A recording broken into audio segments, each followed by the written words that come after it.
Welcome, friends of the Greasy Shop Rag. Today we're going to take a look at a Stihl SH85C handheld blower. Customer complaint is that it just doesn't want to run right, if at all. I'm going to give it a test start here.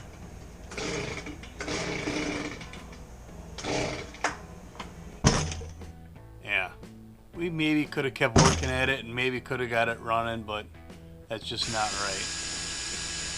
So let's dig into this a little bit and see what we got going on. Certainly, the way it sounded, we're going to be looking at some carburetor or fuel-related issues. So let's dig down into where we can get at the carburetor. Off comes the starter cover and the air filter. Looks like I had a bee swarming around in there.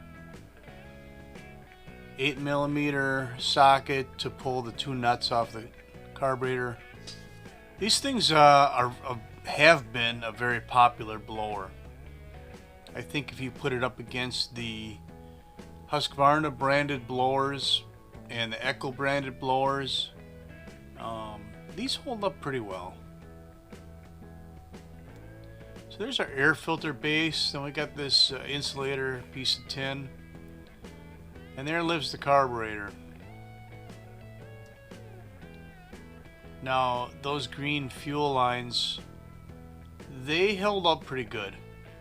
They're preformed lines. I don't know what they're made out of, but they don't seem to rot out as fast as some of the other lines on some of the other brands.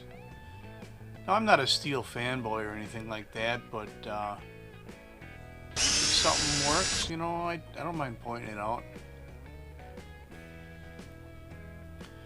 This top handle half will have to come off in order to make enough room to remove the carburetor itself. You gotta get all the screws out too, that really helps.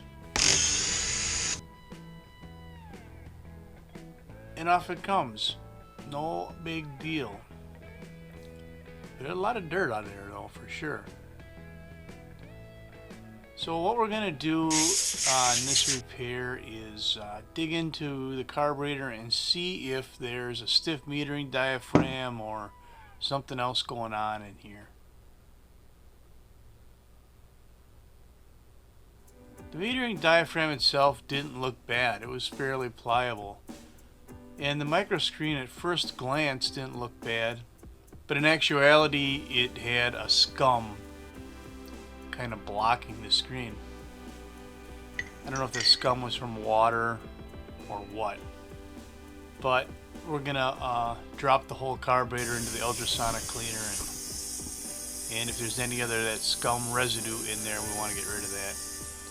You'll see that I had the carburetor in its own jar of fuel, and then I put that jar into the ultrasonic cleaner. This helps assure that you're not, bathing the carburetor in that filth and disgust from the 4-cycle repairs that are happening from the other side of the shop. It gets just as clean if you put it in a glass jar, and we don't have 4-cycle bath water in our carburetor, right? So let's we put the carb back together. Let's get these fuel lines back on there. Looks good. And we'll get this top handle half back on. That throttle linkage, no big deal to get that back in place. The kill switch, the cruise control lever, and the trigger, you got to get them all just in the right spot before you run these screws down. Make sure the two halves are flush.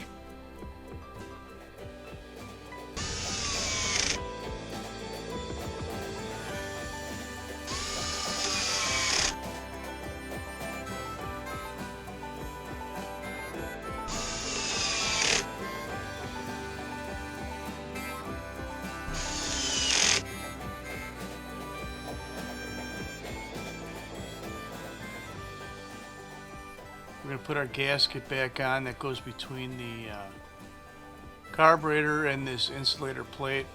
Wipe some of the bulk dirt off of there. Not all of it, but most of it. I mean, it is just a Stihl. We got our air filter base plate in place.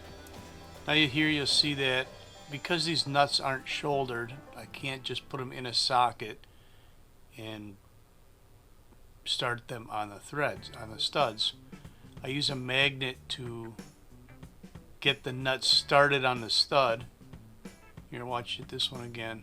Put the nut on the magnet and then just spin the nut on. Just get it so it's got a half a turn on it, whatever. And then you can put your socket on there and run it home. That seems to work pretty good. Otherwise, even if you use a short socket, you would have to back up the nut with something so that you had enough, so you had the nut close enough to the end of the socket to start it on the stud.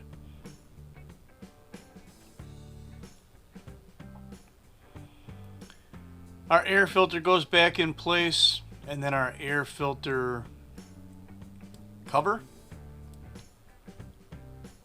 Now, if things don't feel right when you're putting something together, don't just monkey jam it home. If it doesn't feel right, take it apart and look at it again. What's not right here? Well, that filter just didn't feel like it was seated properly. I can see I got it oriented right, so I'll try it again. Get it pushed in all the way around. Drop it, our cover in the slot, and snap it in place. That felt better. Something was wrong the first time. There's another example. That orange cover wasn't quite seated in place. The recoil didn't feel just right. And you'll see that I had to get it dropped into home there before I could run the screws in.